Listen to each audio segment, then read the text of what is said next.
तो पिछले एपिसोड में हमने देखा कि अकीरा अपना नॉर्मल ज़िंदगी जी रहा था कि अचानक तभी उस पर एक मम्मी लाइक बंदा अटैक कर देता है, जिससे तो वह बच जाता है। लेकिन फिर एक लड़की आकर उसे मार देती है, लेकिन वह मरता नहीं है। और जब वो होश में आता है तब उसे पता चलता है कि उसी के जैसे कुछ और लोगों को एक्सपेरिमेंट के लिए किडनैप कर लिया गया है, जिसमें उन्हें उनसे उनका सब कुछ छीन लिया गया है। लेकिन बदले में उन सबको एक अनोखी शक्ति दिया गया है एक दूसरे से लड़ने के लिए। और वहाँ जितने भी लोग हैं सब में बैटल करवाते हैं वो लोग। और पहला बैटल अकीरा और किरीसाकी के बीच में हुआ होता है, जिसमें अकीरा जीत जाता है। अब आगे तो एपिसोड की शुरुआत में यूरी को दिखाते हैं, जो सोच रही होती है कि उसे किसी भी तरीके से अपने घर जाना ही होगा। तभी सीन उसके फ्लैशबैक में चला जाता है, जहां यूरी अपने दोस्तों के साथ स्कूल से वापस आ रही होती है, जिसमें उसकी एक दोस्त पूछती है, आज तुम्हारा काम नहीं है? अगर नहीं है तो चलो कहीं घूमने चलते हैं। इसके जवाब में यूरी कहती है कि हाँ, आज उसका कोई काम नहीं है, यानी वो जो पार्ट टाइम जॉब करती है वो आज नहीं है। लेकिन फिर भी वो उनके साथ घूमने नहीं जा सकती है क्योंकि उसके पास पैसे नहीं होते हैं। ये सुनकर उसके दोस्त कहते हैं, अगर तुम्हारे पास पैसे नहीं है तो तुम उन पैसों को करती क्या हो जिसे तुम बहुत मेहनत से अर्न करती हो, और इसके लिए तुम बीच बीच में स्कूल भी स्किप कर देती हो। यूरी बताती है कि वो उन्हें सेव कर रही है। तभी उनकी नज़र एक क्यूट से पपी पर जाती है, जो बहुत ही ज़्यादा अडोरेबल होता है। यूरी के दोनों दोस्त उसे छूते हैं, प्यार करते हैं, और वो यूरी को भी छूने बोलती है। इसलिए यूरी भी उसे छूने जा रही होती है, और वो पपी उसे बहुत ही प्यार भरी नज़रों से देख रहा होता है। और जैसे ही यूरी उसे छूने वाली होती है कि तभी वो उस पर भौंकने लगती है। इसलिए वो लोग वहाँ से जाने लगते हैं। उसके दोस्त उसे चीयर अप करते हुए कहते हैं कि अब मुंह लटकाना बंद कर दो, वो बस बाई चांस रैंडमली हो गया। ये सब सुनकर यूरी उन्हें कहती है कि मुझसे इस बारे में बात मत करो कि ये बाई चांस या रैंडमली हो गया। और वो खुद से कहती है कि मुझे नफरत है उन चीज़ों से जो रैंडमली होती है। और वो अपना एक इंसिडेंट बताती है कि एक बार एक लड़की को किसी ने बहुत ही ज़्यादा मारा था, इसलिए वो वहाँ बैठकर रो रहा था। सब लोग उसके बगल से ऐसे जा रहे होते हैं जैसे कि उन्हें वो दिखाई नहीं हो, लेकिन मैंने 2 बार ना सोचते हुए उसकी हेल्प कर दी, जो कि मेरी लाइफ की सबसे बड़ी गलती थी। वो लड़का एक ठरकी साइको निकला, जो उस दिन के बाद मुझे स्टॉक करने लगा। वो उससे जैसे तैसे बचते हुए अपनी घर पहुंची तो उसकी मदर एक आदमी को अपने साथ घर में रखने लगी, जैसे कि उनका रिलेशनशिप बरसों पुराना हो। लेकिन वो आज ही उस आदमी से बार में मिली होती है और कहती है कि ये मुझे बार में अचानक बाई चांस रैंडमली दिख गया और उन्हें हो गया उनसे प्यार, इसलिए वो उसे अपने साथ रखने के लिए लेके आ गई। अपनी मदर की हरकतों से यूरी वैसे ही परेशान रहती थी, इसलिए वो वहाँ से जाने लगती है। तभी उसकी मदर कहती है कि जिस बंदे को वो अपने साथ लाई है उसका एक बेटी भी है, जिसे वो यूरी को संभालने के लिए दे देते हैं। इन सब से वो बहुत ही ज़्यादा परेशान हो चुकी होती है। और इसके कुछ दिन बाद जब वो स्कूल से वापस घर आ रही होती है, तभी वो देखती है कि वही ठरकी साइको एक बिल्डिंग पर चढ़ा हुआ है और वहाँ से कूदने वाला होता है। इसलिए यूरी उसे बचाने चली जाती है। और बैकग्राउंड में यूरी कहती है कि काश बाई चांस या रैंडमली मैं उस साइको को उस बिल्डिंग पर नहीं देखी होती तो उसका लाइफ आज अलग ही होता। यूरी रूफ पर पहुंच जाती है और उस पर चिल्लाती है कि वहाँ से उतर जाओ, मुझे कोई फर्क नहीं पड़ता कि तुम जियो या मरो, मैं बस इस सब में नहीं फंसना चाहती हूँ। लेकिन वो साइको सिर्फ यही कह रहा था कि तुम्हें कैसे पता चला कि मैं तुम्हें यहाँ मिलूंगा, मुझे तो पहले से ही पता था कि हम दोनों प्यार के धागे से बंधे हुए हैं। ये सुनकर यूरी का दिमाग खराब हो रहा था, इसलिए वो उसे बचाने के लिए वहाँ पर उतर जाती है और यूरी उसे पकड़कर उसे बचाने की कोशिश करती है। लेकिन वो साइको यूरी को ही अपने साथ लेकर कूद जाता है और यूरी सोच रही होती है कि ये उसके साथ क्या हो गया। तभी प्रेजेंट टाइम में यूरी चिल्लाते हुए उठती है और सोचती है कि उसे किसी भी तरीके से यहाँ से निकलकर घर जाना ही होगा।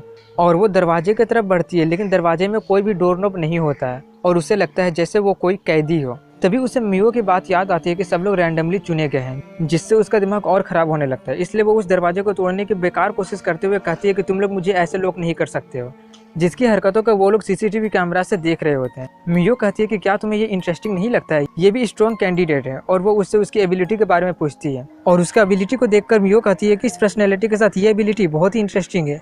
तभी यूरी को दिखाते हैं, जिसे याद आता है कि सबकी तरह उसे भी कुछ ना कुछ एबिलिटी दिया गया है। इसलिए वो अपना एबिलिटी देखती है और उसका एबिलिटी क्या है वो हमें आगे पता चलेगा। वो अपना एबिलिटी का इस्तेमाल करके दीवार पे अटैक करती है, जिससे वो दीवार टूट जाती है। अब ये जानकर वो खुश हो जाती है, इसलिए वो उस दरवाजे को तोड़ने जाती है। लेकिन वो दरवाज़ा बहुत ही ज़्यादा मजबूत होता है, वो उसे नहीं तोड़ पाती है। इसलिए दुखी होकर वो बेड पर लेट जाती है और सोचती है कि मेरे साथ ही हमेशा ऐसा क्यों होता है, जैसा मैं चाहती हूँ वैसा कभी नहीं होता है। और इसी के साथ सीन एक बार फिर से फ्लैशबैक में चली जाती है, जहाँ यूरी स्कूल से अपने घर आती है। तभी वो नोटिस करती है कि वहाँ पर कोई है और वहाँ पर उसकी मदर का न्यू बॉयफ्रेंड का बेटी होती है, जिसका नाम रिरिया है। यूरी के मदर और बॉयफ्रेंड आज सुबह में ही बाहर घूमने चले गए होते हैं, जिससे उसकी बेटी सुबह से बहुत ही ज़्यादा भूखी होती है, इसलिए वो उसे पेट भर के खाना खिलाती है। और इसके बाद वो दोनों नहाने जाते हैं, जहाँ जब वो बच्ची अपना ड्रेस खोलती है तो उसके शरीर पे कुछ ऐसा होता है जिसे देखकर यूरी बहुत ही ज़्यादा हैरान हो जाती है। और रात को जब वो सो जाती है तो उसे देखकर यूरी को उसके लिए बहुत ही ज़्यादा बुरा लग रहा होता है, जिसे देखकर उसे उसके बचपन की बात याद आ जाती है, जब उसकी मदर बहुत ही ज़्यादा रो रही होती है। इसलिए उसकी बेटी यूरी कहती है कि मत रोइए, आपके पास मैं हूँ। उसके जवाब में उसकी मदर कहती है कि हाँ तुम हो मेरे पास, इसलिए मुझे उस आदमी के साथ रहना पड़ा जिसने मेरी पूरी ज़िंदगी ख़राब कर दिया। तभी प्रेजेंट टाइम में यूरी शॉक में उठती है और उसका सेकंड बैटल का टाइम हो चुका होता है, इसलिए वो लोग यूरी को लेकर जा रहे होते हैं। और उसका अपोनेंट एक हट्टा कट्टा ठरकी बुढ़ा होता है जो कहता है कि पहले तो मुझे लगा था जब मैं यहाँ लाया गया तो मैं कोई नर्क में लाया गया हूँ, लेकिन तुमसे मुझे होप मिली। यूरी को कुछ समझ नहीं आ रहा होता कि ये क्या बकवास किए जा रहा है। तभी वो बंदा सिर्फ उसे स्मेल करके बता देता है कि वो वर्जिन है। इससे वो यूरी को बहुत ही ज़्यादा घटिया लगने लगता और आगे कहता है कि पहले मुझे बिल्कुल भी यकीन नहीं हुआ था, लेकिन उन्होंने मुझे मेरे लिए बहुत ही खास एबिलिटी दिया है। और उसका एबिलिटी होता है कि वो किसी को भी सिर्फ सूंघ कर, सिर्फ स्मेल करके ही उसका कंडीशन को बता सकता है। और आगे बताता है कि उसे टीनेज लड़कियों को स्मेल करना बहुत ही ज़्यादा पसंद है। जब वो पैसों के बदले किसी लड़की के साथ सेक्स करता था तो वो उस लड़की को सूंघना ज़्यादा पसंद करता था। ठरकी बुढ़ा आगे कहता है कि मैंने तो बस उसे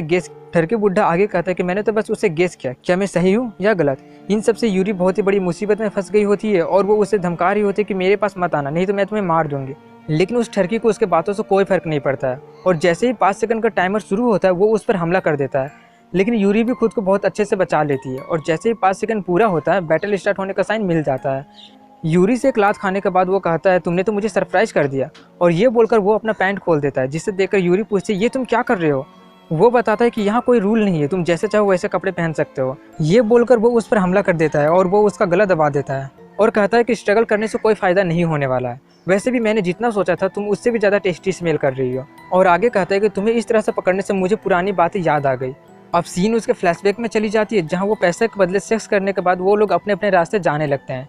तभी उस लड़की को पता चल जाता है कि ये बंदा एक बहुत ही बड़ा और फेमस कंपनी में काम करता है, इसलिए जितना बात हुआ था वो उससे ज़्यादा पैसों की डिमांड करने लगती है और ब्लैकमेल करने लगती है कि अगर उसने नहीं दिया तो वो उसको ऑफिस में आकर सबको बता देगी। इसलिए वो साइको सोचते हैं कि इसकी इतनी हिम्मत कि इसने मुझे धमकी दिया, मैं हूँ जिसके पास यहाँ का कंट्रोल है। ये बोलकर वो उसे मार देता है और प्रेजेंट टाइम में वो अपना फालतू की बातें यूरी को सुना रहा होता है कि जब वो यहाँ लाया गया था तो उसे लगा था कि वो अब मज़े नहीं कर पाएगा, लेकिन उसका पहला बैटल ही रैंडमली एक टीनेज लड़की के साथ हुआ।